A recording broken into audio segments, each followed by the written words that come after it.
I remember the exact moment my heart went cold. The wedding was 2 weeks away.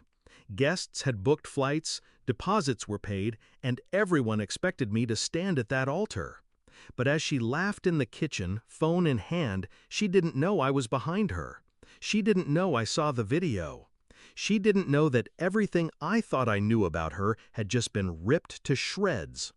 The video was from her bachelorette party, a secret recording passed to me by someone who decided I deserved the truth. I watched her on that screen, my bride-to-be, doing things that killed every memory we had built. She wasn't drunk, she wasn't forced, she was smiling, leading, enjoying. In that moment, I didn't scream. I didn't confront her. I simply set the phone down and walked out of the room, leaving her in her bubble of lies. We met in college. She had fire in her eyes, ambition in her smile. I loved that about her. She said she loved me because I was steady, dependable, the kind of man who thought 10 steps ahead. She used to tell her friends, "He's my safe place." Maybe that's why the betrayal cut so deep, because I gave her safety, and in return, she gave me a nightmare disguised as love. The signs had been there. Late-night whispers with her friends. Jokes that died when I entered the room. The way she looked at me after that party, guilty but smug, like she believed secrets could stay buried forever. But secrets don't stay buried. Not with me. The moment I confirmed the truth, my mindset shifted. I wasn't the broken fiancé. I was the executioner who had just discovered his weapon. My first step was silence. I acted normal, smiled at her, kissed her cheek, talked about honeymoon plans. She thought I was blind. She thought she'd fooled me. But while she was choosing flower arrangements, I was quietly pulling strings. I called the venue, canceled under her name, non-refundable. I called the caterer, the photographer, the band, all gone. I locked our joint account, funneled the remaining balance into a separate account she couldn't touch. Every bill, every deposit, tied back to her. By the time she noticed, she wouldn't just lose me, she'd drown in the fallout. The night before the wedding, I disappeared.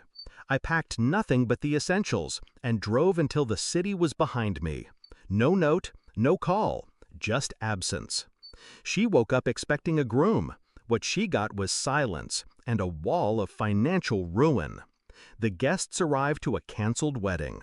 Her family asked questions she couldn't answer.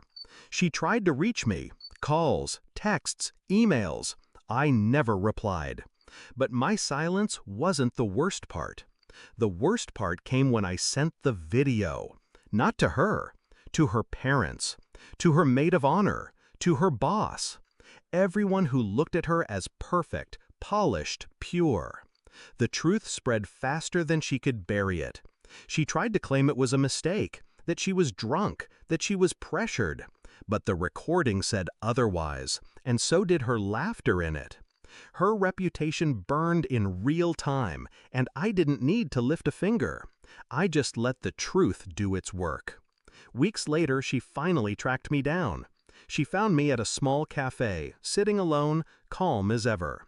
She stormed in, mascara streaked, eyes hollow, a shadow of the woman who once thought she was untouchable.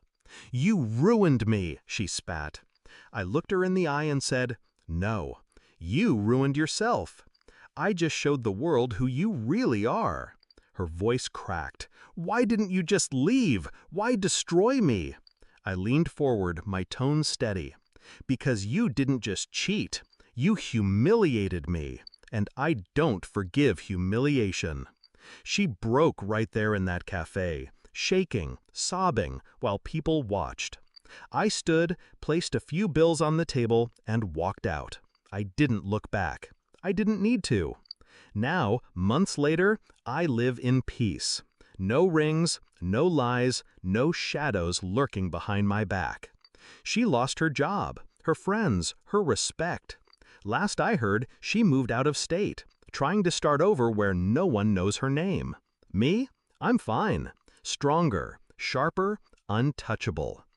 They say revenge doesn't heal. Maybe they're right. But it doesn't need to heal. It only needs to balance the scales.